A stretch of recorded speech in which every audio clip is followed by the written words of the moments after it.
Assalamualaikum warahmatullahi wabarakatuh. Bagaimana kabar anak-anak hari ini? Semoga sehat selalu dan tetap semangat ya. Pada kali ini kita akan belajar mengenai tema 2, selalu berhemat energi, subtema 2, manfaat energi.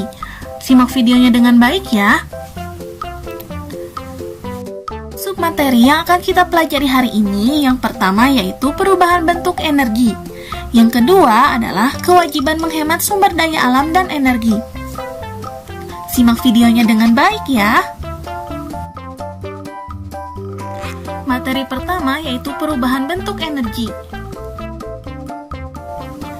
Seperti yang sudah kamu ketahui, energi dapat berubah bentuk menjadi energi yang lainnya. Berikut ini akan Ibu jelaskan beberapa energi dan juga bentuk perubahannya.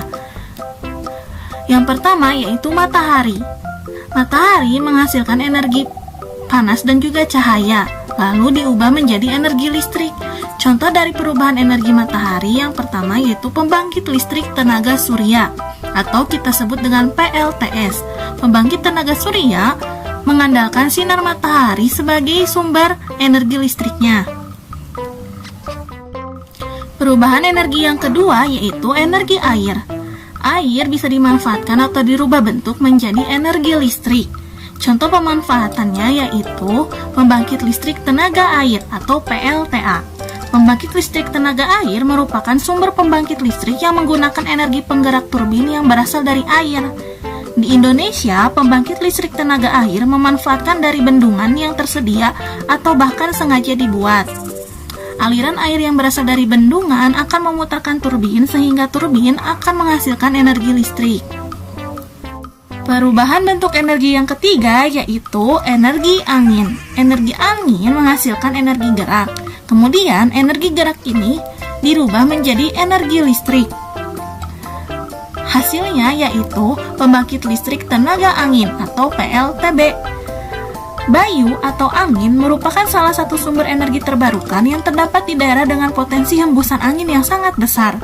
Pembangkit listrik energi bayu atau pembangkit listrik tenaga angin mengoperasikan energi bayu atau energi angin menjadi listrik dengan menggunakan turbin angin atau kincir angin sebagai generator.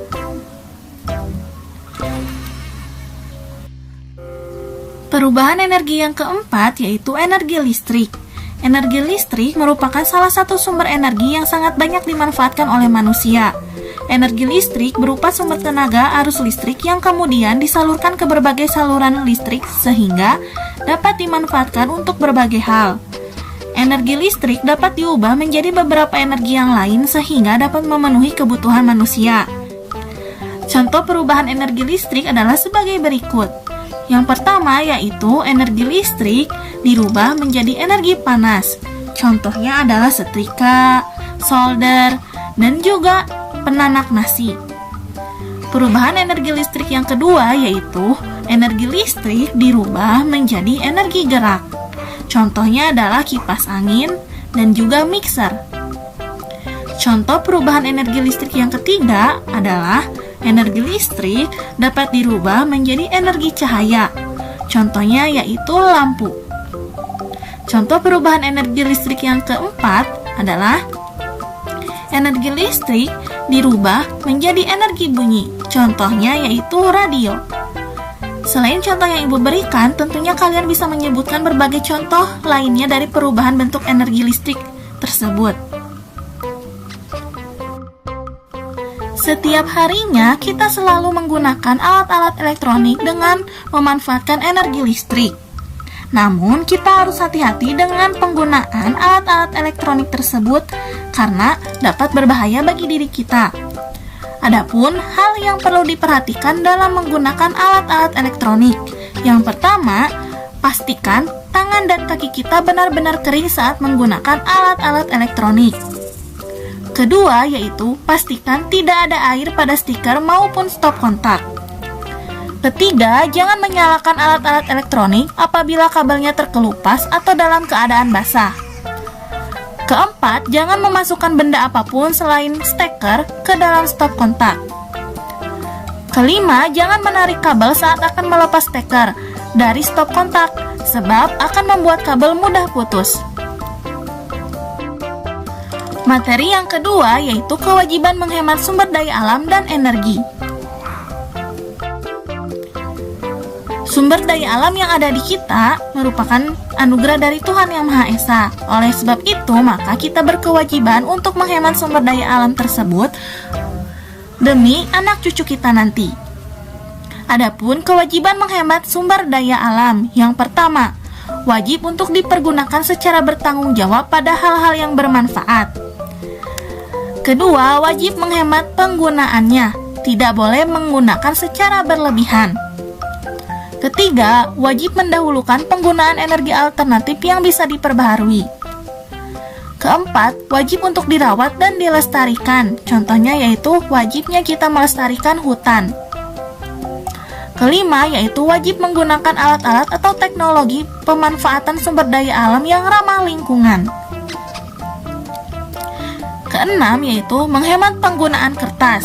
Kita dapat melakukan penghematan penggunaan kertas dengan cara menggunakan e-book, menyimpan dokumen secara digital di dalam laptop, komputer, maupun di flash disk, dan juga memanfaatkan email ketika kita ingin mengirim suatu surat. Selanjutnya yaitu kewajiban menghemat energi. Kita sebagai manusia wajib menghemat energi, karena energi tersebut akan kita wariskan kepada anak cucu kita nanti. Beberapa hal yang dapat kita lakukan untuk menghemat energi, yang pertama yaitu matikan lampu ketika siang hari atau ketika kita tidak menggunakannya. Kedua yaitu menggunakan peralatan elektronik dengan secukupnya. Ketiga, beralih ke lampu hemat energi. Keempat, mematikan televisi ketika tidak ditonton. Kelima, gunakan listrik secara bijak. Artinya, kalian menggunakan listrik hanya pada saat yang diperlukan saja. Semoga materi yang Ibu sampaikan pada hari ini dapat bermanfaat bagi kalian. Nantikan video materi selanjutnya. Mohon maaf bila ada kekurangan atau kekeliruan dalam menyampaikan materi pada kali ini. Ingat ya, share juga video ini kepada teman-teman kalian, agar teman-teman kalian mendapatkan ilmu yang sama seperti kalian. Jangan lupa untuk like, komen, share, dan juga subscribe. Terima kasih. Wassalamualaikum warahmatullahi wabarakatuh.